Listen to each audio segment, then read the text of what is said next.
oração que nós fizemos aqui para a irmã, oração que a igreja fez para o meu filho, oração que foi feita para a mãe do pastor, oração que é feita para a igreja. Por isso eu vou ler aqui em Deuteronômio, capítulo 6, versículos de 5 a 8. Diz assim o livro de Deuteronômio, capítulo 6, versículo 5. Amarás, pois, o Senhor teu Deus de todo o teu coração, de toda a tua alma e de toda a tua força. Essas palavras que hoje te ordeno estarão no teu coração. Tu as inculcarás a teus filhos, e delas falarás assentado em tua casa, e andando pelo caminho, e ao deitar-te e ao levantar-te. E também atarás como sinal na tua mão, e te serão por frontal entre os olhos. Aqui,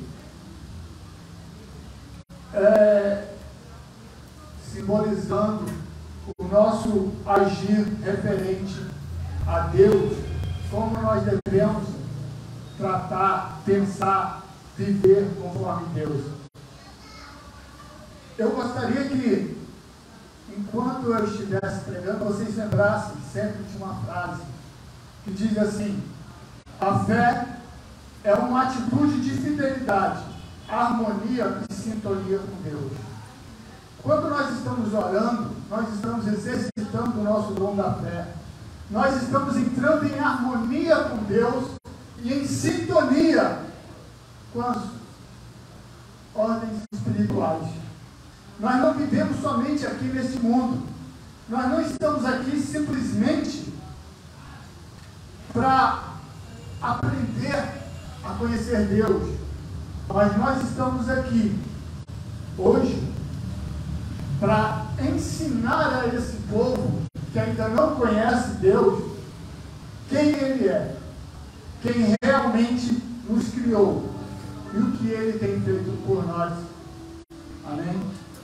Senhor Deus Pai, em nome de Jesus, dirija, Senhor, as minhas palavras, organize os meus pensamentos, ó Pai, para que essa igreja possa escutar, compreender e entender os teus desígnios, que possa saber o que é uma oração, como se comportar mediante uma oração, Senhor. Em nome de Jesus. Amém. Amados,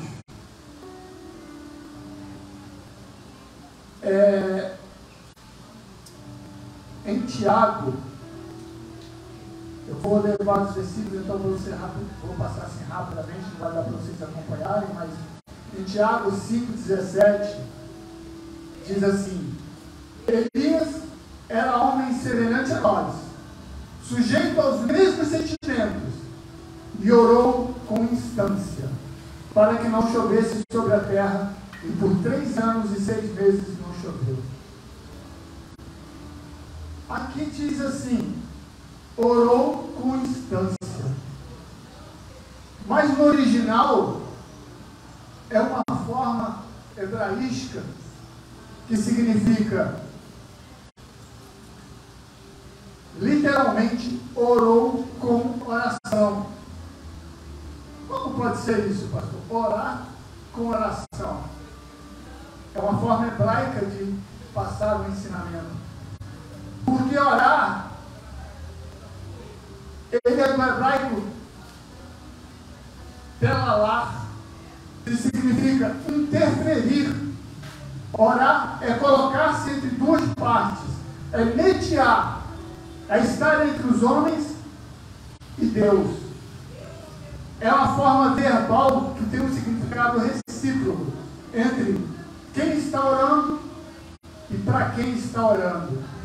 A oração é basicamente uma comunicação que sempre tem que ser nos dois sentidos para que ela seja real. E oração é uma palavra, é uma comunicação feita a Deus, que no sentido ela tem de rogar ou o poder de desejar algo a Deus. Por isso, no original, ele diz, orar com oração. É nós intercedermos, é nós estarmos entre a pessoa que necessita de oração e Deus. Isso é orar. E a oração é você declarar, é você interceder, é você pedir que aquilo que você quer, que você está desejando, Deus faça acontecer. Isso é orar com oração. É você orar com fé. É estar, por isso eu falei daquela frase, é você estar em sintonia, em comunhão. Porque orar simplesmente não tem sentido. Você chegar e, ó, Deus, faça isso, faça aquilo, tal, não sei o que, blá, blá, blá, blá, blá, blá, usar de vãs repetições. Não tem valor. Você tem que orar, intercedendo, estando entre quem necessita e Deus que pode fazer. E orar aquela oração com poder, com sintonia. Em Mateus, capítulo 6,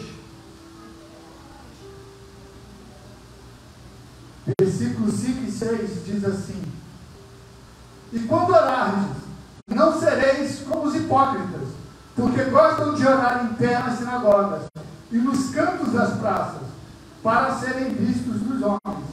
Em verdade vos digo que eles já receberam a recompensa. Tu, porém, quando orares, entra no teu quarto e, fechada a porta, orarás a teu Pai que está em secreto.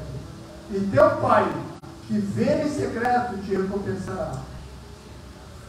Aqui no original, teu quarto, na verdade, é sala do tesouro. Quando você estiver na parte que você tem mais comunhão com Deus, mais acesso, digamos assim, com Deus, porque nada vai te atrapalhar. É a parte mais individual que você tem na sua casa. Ali é o quarto do teu tesouro.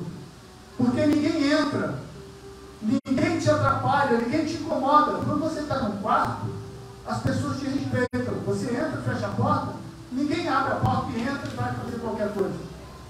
As pessoas, no máximo, elas batem na porta e esperam você abrir. Ali é a área do teu tesouro. Então, quando você entrar na área do teu tesouro, ore com fé, sem vãs repetições. Peça a Deus aquilo que realmente você quer. Não ore qualquer coisa. Dirija a sua oração. Veja o que você quer. Mire no teu objetivo. E depois abra a boca e fale com Deus. Depois você ora. Primeiro você veja o que você quer. O que você pretende. Para depois você pedir. Não adianta você pedir, se nem você consegue enxergar o que você quer. Creia, acredite, queira que Deus faça. Deus vai fazer, mas a sua oração só tem força se você conseguir enxergar o que você está pedindo. A vida cristã é um campo de batalha. Nós não estamos livres de tribulação, aflições ou dificuldades. Embora nós já estejamos convertidos a Deus, nós digamos que Deus é a nossa fortaleza, é a nossa força, nada nos atingirá. Mas na verdade, é que nós estamos num mundo cruel. É um mundo em que nós temos calor, frio, fome, sede e dor. É um mundo que não separa os justos dos injustos. Só Deus faz isso. E Ele, quando nós nos convertemos, quando somos convertidos, Ele nos ampara na área espiritual. Na área material, nós temos que ficar sempre pedindo, intercedendo, guerreando, como Paulo falou. Nós temos que correr, cumprir o nosso objetivo, as nossas forças e vencer. Nós temos que lutar o bom combate, guardar a carreira. Nós temos que viver não só a parte material, mas também a parte espiritual. Em 2 Timóteo 3,12 diz assim: ora, todos quantos querem viver piedosamente em Cristo serão perseguidos. E nós já somos perseguidos desde o momento em que alguém fica sabendo que você está convertido. Há perseguições à igreja, há perseguições a religiões. Hoje em dia, os repórteres falam mal de quem é evangélico, os crentes. Nós somos perseguidos o tempo todo, porque nós somos diferentes.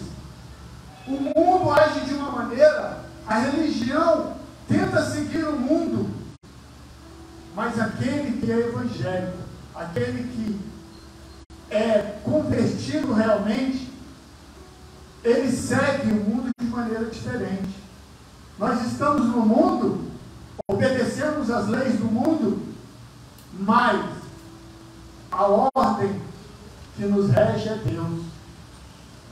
Então nós temos duas vidas, uma para ser vivida aqui na terra em obediência ao homem, e a principal, que é obedecer à vontade de Deus, é seguir o que Deus quer para nós.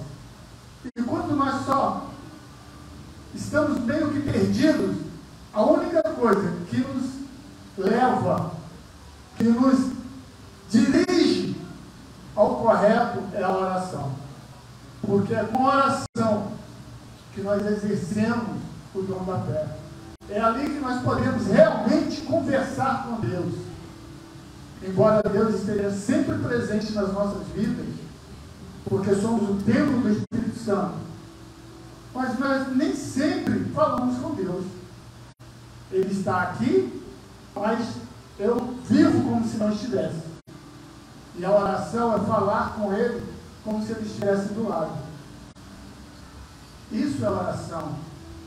Isso é exercitar a fé.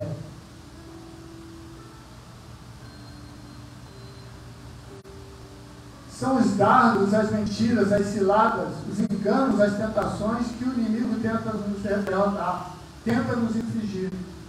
Então Paulo entendia que a nossa vida é uma grande batalha. Em Efésios 6, 11 e 12, ele diz que nós precisamos nos revestir de toda a armadura de Deus. Nós temos que carregar a verdade, a espada, o capacete, a couraça, o escudo, as sandálias, o evangelho da paz e, no final de tudo, a oração. Em Êxodo 5, está meio corrido, mas Êxodo 5, versículo 22 diz assim: então Moisés, tornando-se ao Senhor, disse: ó Senhor, por que afligiste esse povo? Por que me enviaste? Pois desde que me apresentei a Faraó para falar-lhe em teu nome, ele tem maltratado esse povo. E tu, de nenhuma sorte, livraste o teu povo. Olha a oração de Moisés. Um grande homem, o libertador do povo, aquele que deu a lei ao povo, que fez uma nação por ordem de Deus. Ele orou a Deus de forma derrotada. Ele orou de forma que ele não podia enxergar o que estava acontecendo. ele disse: Deus, por quê? Não está levando a nada. Eu fiz e nada deu certo, só piora. Isso é uma oração errada. É uma oração que não deve ser feita. Porque se Deus manda fazer alguma coisa, por que duvidar? Nós não podemos saber o que Ele quer no momento, mas nós temos que fazer, acreditar e obedecer. Aleluia. Ah, mas não está dando certo. Senhor, por que não está dando certo? Senhor, fiz algo de errado que não deveria ter feito? Deixei de fazer algo que o Senhor falou e eu não fiz? Essa é uma oração porque pelo que está passando e você não vê o resultado. Não que a culpa seja sua, mas você também não pode culpar Deus e nem jogar uma desculpa. Você tem que acreditar. Se Deus mandou ou você está pedindo, foi o que eu falei, você tem que enxergar o que você quer. Se não acontece no momento, vai acontecer daqui a pouco, amanhã. Você não sabe o tempo de Deus, mas você sabe que tem que fazer o que Deus quer. Moisés era um homem que não se mostrava disposto a assumir a sua responsabilidade. Deus mandou fazer, logo no primeiro problema ele já disse: Senhor, por que eu? Quem que mandou? Ele não assumiu a responsabilidade de Deus mandou, eu vou fazer. Deu errado, vou insistir.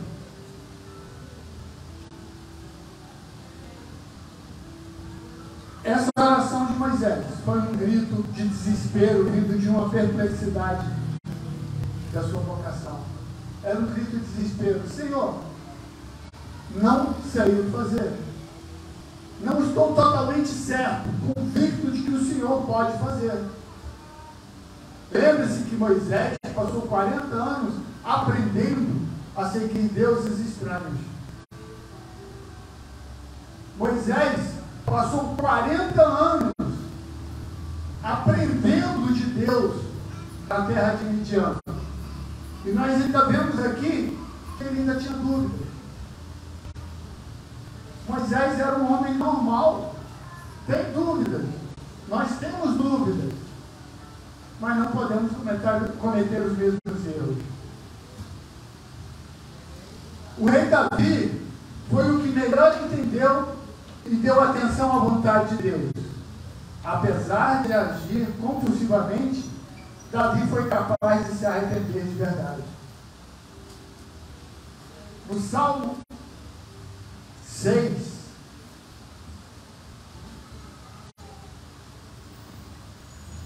Salmo 6,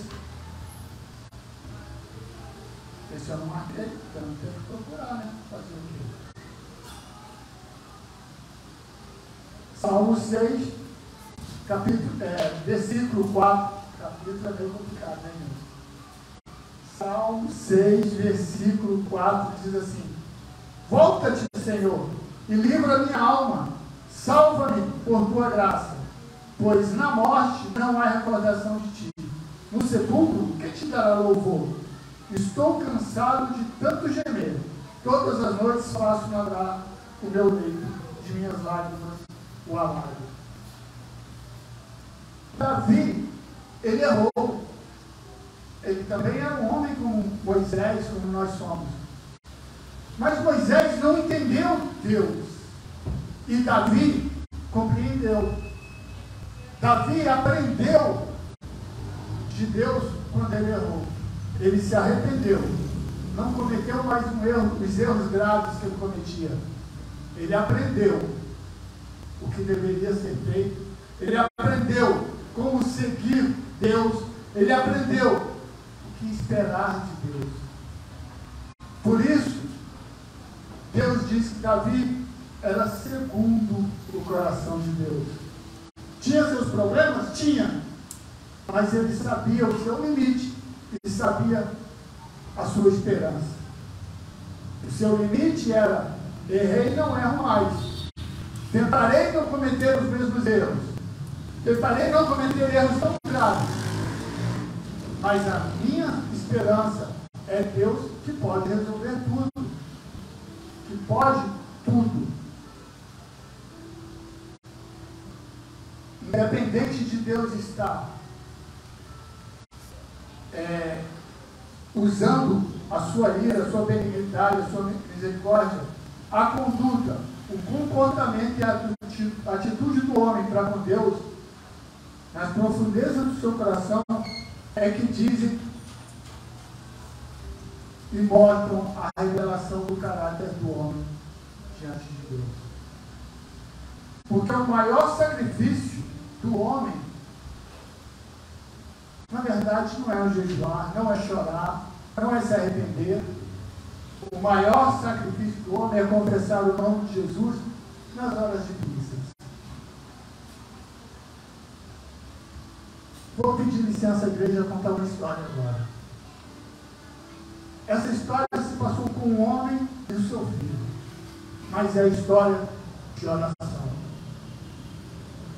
Um dia, esse pai estava em casa, fazendo sua vida normal, o que todo mundo faz.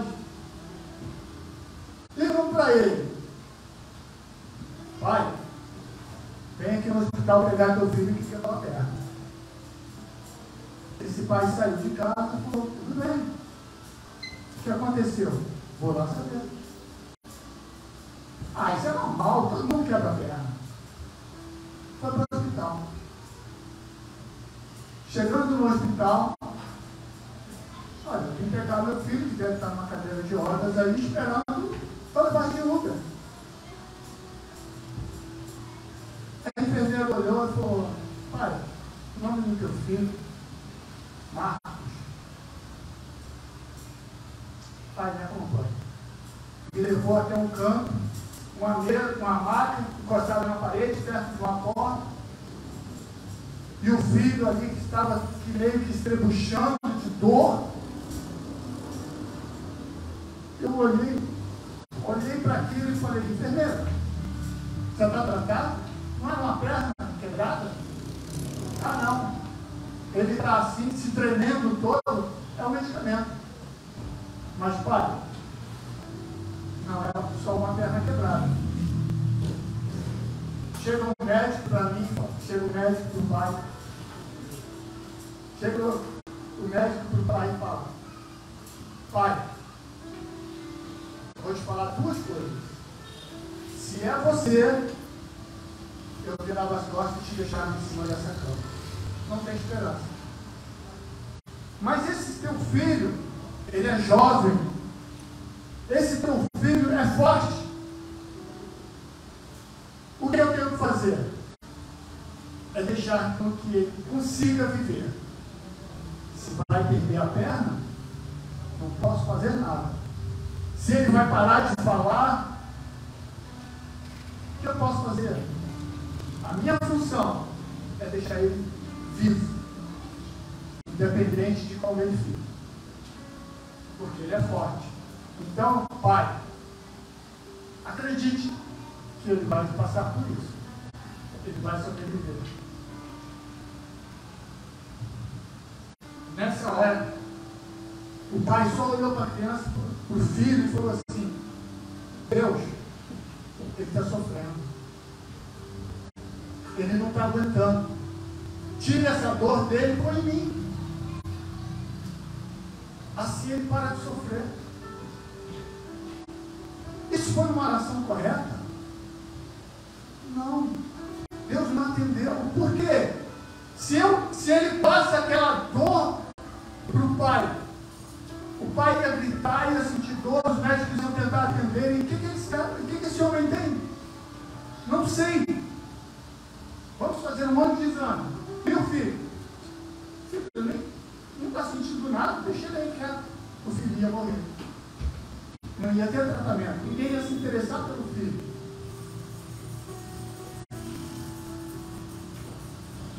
Quando o pai se tocou disso, quando ele olhou ao redor, viu o sofrimento das outras pessoas, o desespero das outras famílias, ainda na emergência, ele falou assim, aí ele respirou e falou, pai, é meu filho,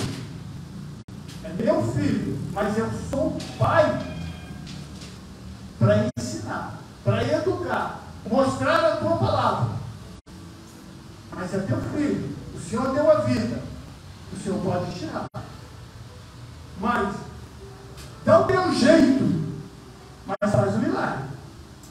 Eu quero ver um milagre. Não quero saber o que vai fazer, não sei como. O Senhor é o Deus do milagre, então dá seu jeito.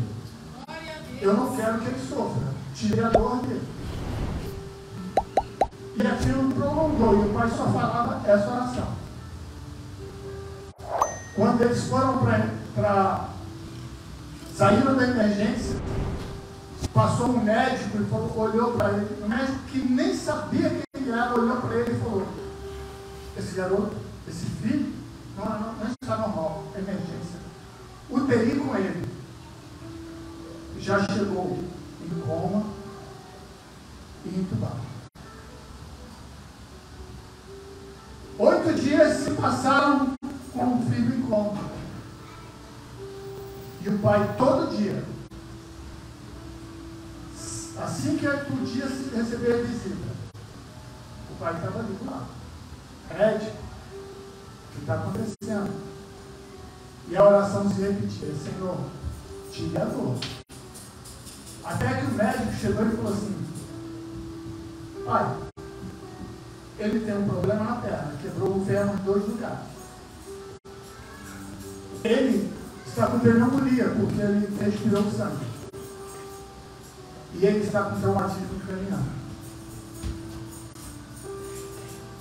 Pai, você acredita que pode acontecer uma mudança?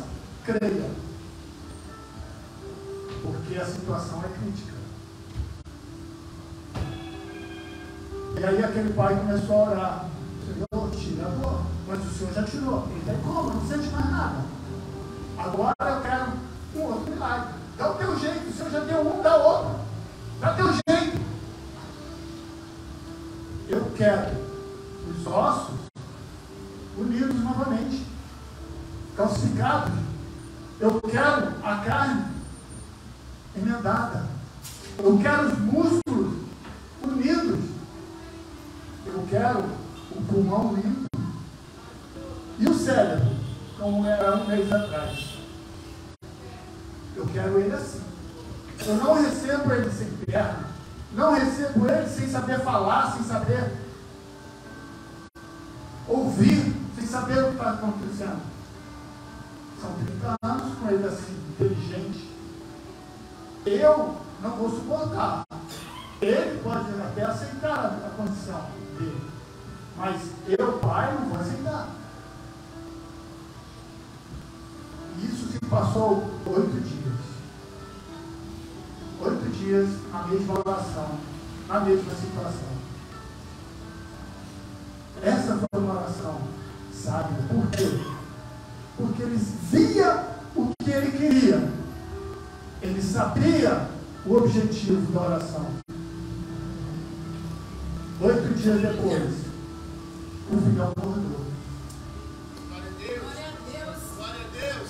Ainda ele só sabia abrir e fechar os olhos. Mas o médico chegou e falou, pai, ele está escutando tudo que você fala. Tudo que nós estamos conversando aqui, ele escuta. Mas não sabemos a reação dele. 3 dias se passaram. O garoto simplesmente abriu o olho e começou a falar. Glória a Deus. Começou a falar, cadê meu filho? Quero ver o meu filho. Fulano esteve aqui. Só que ele ainda não pensava, ele não sabia o que aconteceu. Ele dizia, eu fui reabilitado, me deram uma surra. Aí se ele explicar que 8, 9, 10, 11 dias havia se passado, que para ele não existiu. Mas a oração estava lá. Pai, o cérebro, foi feito o exame, não tem nada.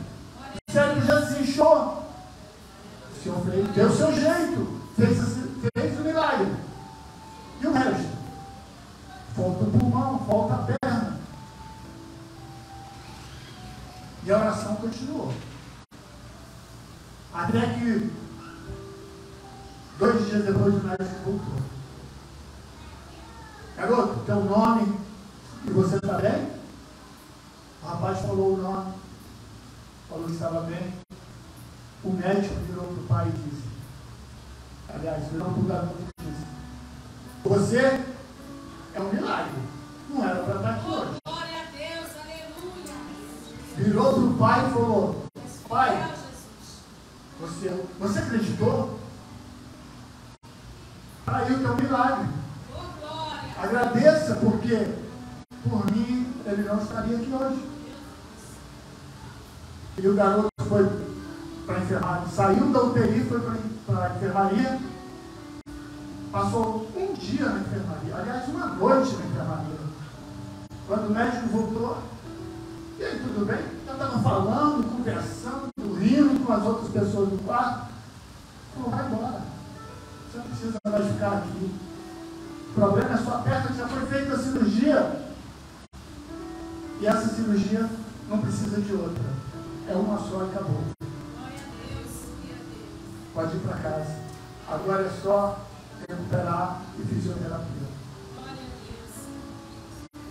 Eu conto isso, irmão, para vocês saberem qual a diferença de uma oração em que você ou ora sendo objetivo ou ora no desespero. E a oração que você faz acreditando, tendo um objetivo e vendo que Deus pode fazer. Deus fez. Deus fez. Meu filho hoje é o Marcos, ele está em casa, ainda está passando por problemas, ele fez a cirurgia, quebrou o fêmur em 2 lugares, operado. Hoje, ele já estava sentando sozinho na cama. Glória a Deus. Já estava querendo mexer a perna. Ainda assim precisa de cuidado. Não pode se levantar ainda.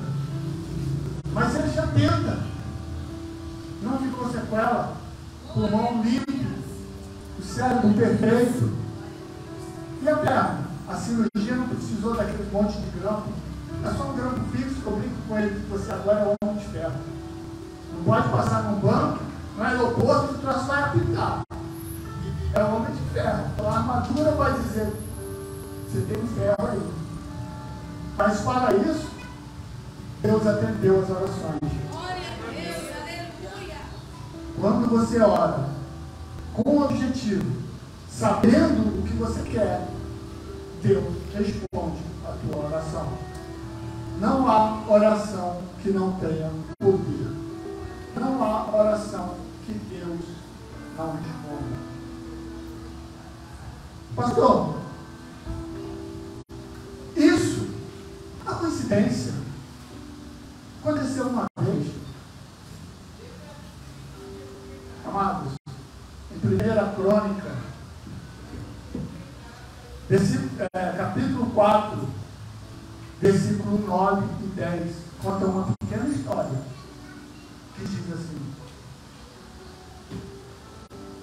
foi Jabez mais ilustre do que seus irmãos. Sua mãe chamou-lhe Jabez, dizendo, porque com dores o dei à luz. Jabez significa aflição, pesar.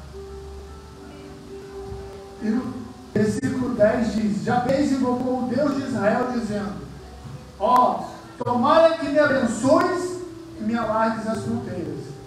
Que seja comigo a tua mão e me preserves do mal, de modo que não me sobrevenha aflição.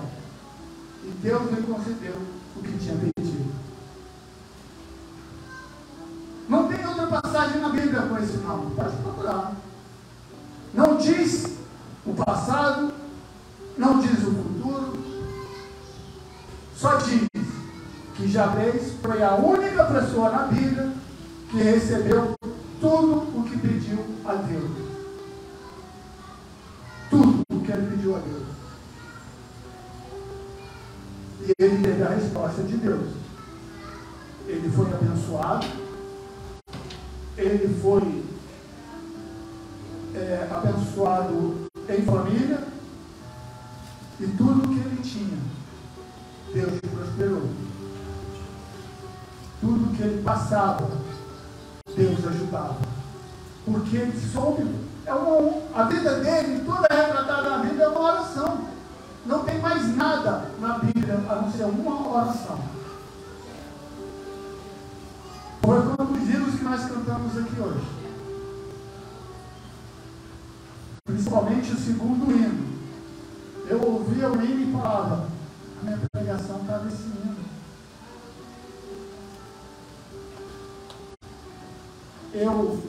Foi como se eu tivesse pedido, põe esse hino antes da minha pregação.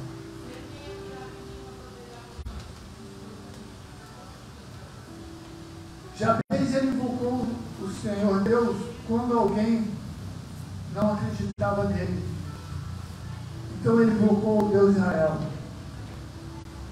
Você também tem que saber que você tem que esperar muito de Deus. E não esperar que as pessoas queiram muito de você.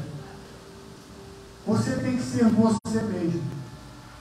Não se preocupe com o que as pessoas falam, com o que as pessoas querem que você seja. Seja você e Deus. Isso é oração. Fale com Deus. Isso é fé. Em Romanos 8, 33 diz assim: quem tentará acusação contra os eleitos de Deus? É Deus quem os justifica. Quem os condenará? É Cristo Jesus quem morreu, ou antes, quem ressuscitou, o qual está à direita de Deus e também intercede por nós. Quem nos separará do amor de Cristo? Será tribulação ou angústia, ou perseguição ou fome, ou nudez ou perigo, ou espada. Como está escrito, por amor de ti somos entregues à morte o dia todo. Fomos considerados como ovelhas para o matador. Em todas estas coisas, porém, somos mais que vencedores por meio daquele que nos amou. Porque eu estou bem certo de que nem a morte, nem a vida, nem os anjos, nem os principados, nem as coisas do presente e nem as do porvir, e nem os poderes ou as alturas, nem a profundidade, nem qualquer outra criatura poderá separar-nos do amor de Deus que está em Cristo Jesus, nosso Senhor. Para determinar a vitória, nós devemos sempre estar no lugar certo e na hora certa. Precisamos nos colocar na posição que Deus quer que nós estejamos. Às vezes Deus nos quer na frente. Às vezes Deus nos quer na dependência. Mas sempre Deus nos quer orando. Deus quer que nós estejamos intercedendo pelas outras pessoas e por nós mesmos.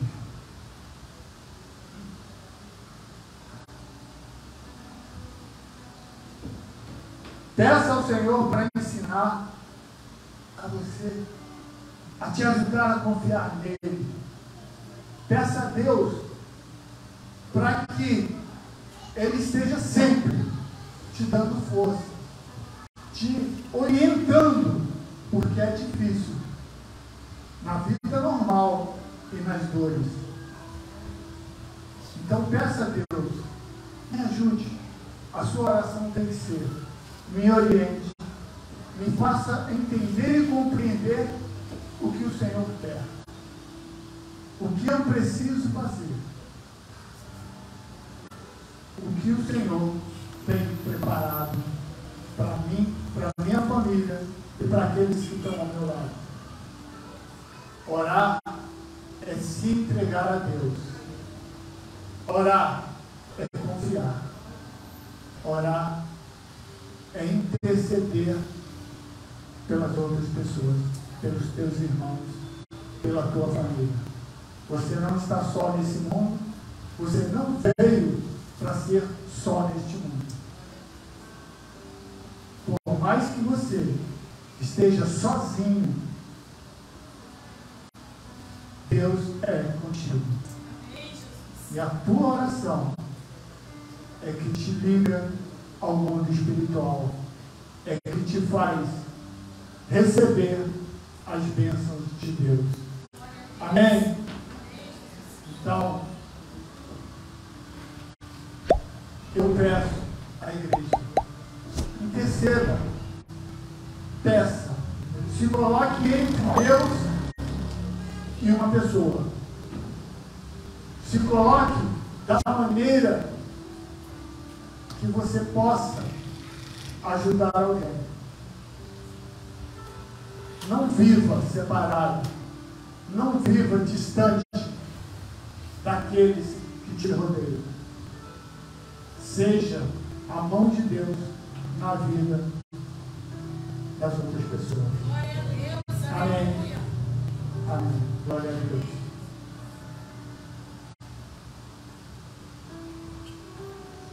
Eu, para encerrar, não costumo fazer isso, mas eu vou orar mais uma vez pela igreja. Amém? Senhor Deus Pai, Senhor, ajuda-nos a conhecê-lo. Ajuda-nos, Senhor, com força. Ajuda-nos com entendimento, Pai, para que nós possamos viver de forma honesta, digna,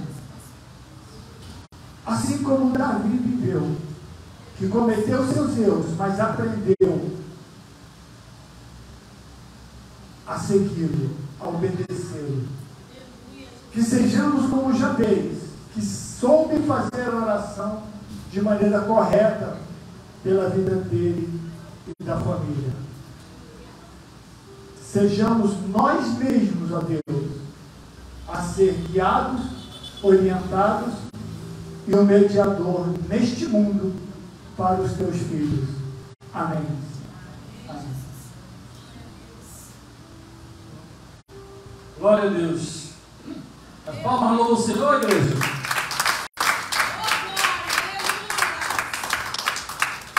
Quem foi abençoado com essa palavra?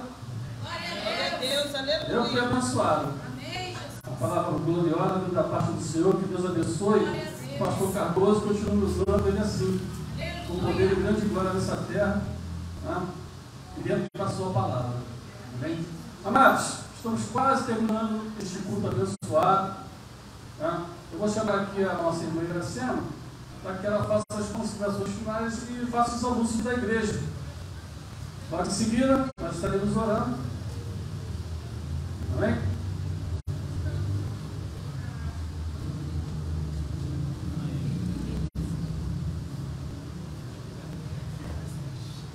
Para a amada igreja da paz do Senhor, amém?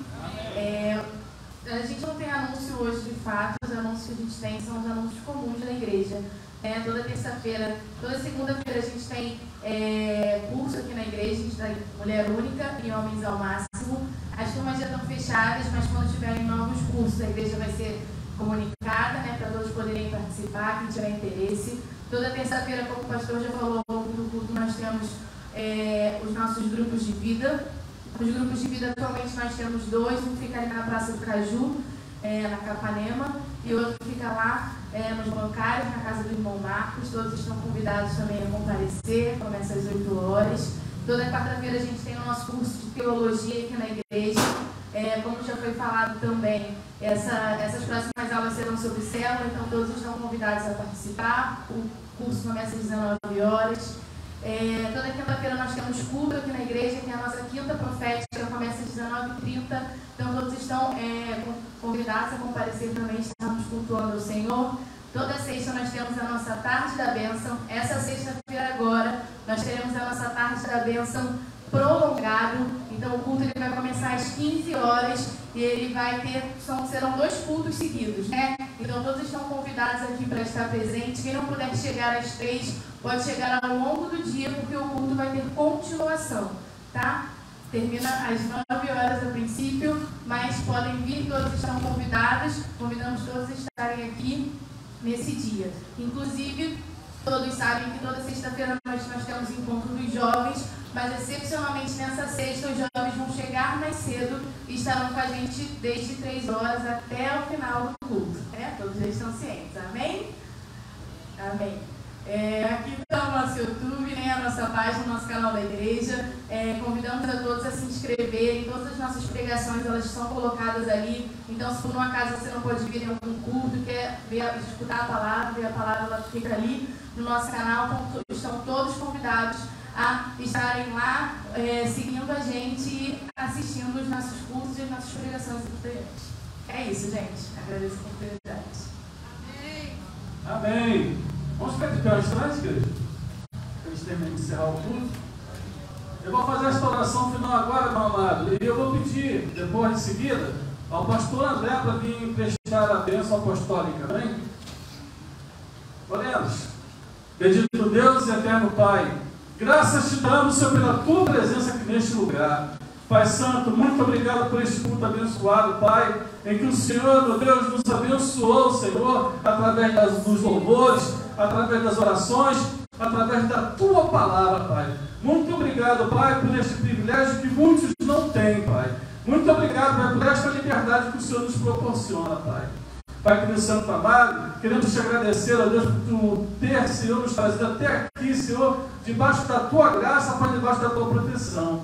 Agora nós te pedimos, Senhor, que tu nos leve de volta aos nossos lares, Pai, da mesma forma, Pai, que tu nos trouxe aqui nesta noite, Deus, para te louvar e para te agradecer. E que o Senhor, meu Deus, nos conceda, Pai, o restante de semana, Pai, abençoada na tua presença, cheio do teu poder, cheio da tua graça, cheio da tua unção. Assim, meu Deus, nós te oramos e te agradecemos, Pai, em nome de Jesus. E a igreja diz: amém. Pastor André, a bênção apostólica. Faça assim com a sua mão, que a graça do nosso Senhor e Salvador Jesus Cristo, que a comunhão e as consolações do Espírito Santo de Deus esteja conosco aqui na nave, com todo o povo de Deus na face da terra, e todos dizem amém. Porque eu e você fazemos parte com muitos filhos, para a glória de Deus Pai. Que Deus te abençoe rica e abundantemente.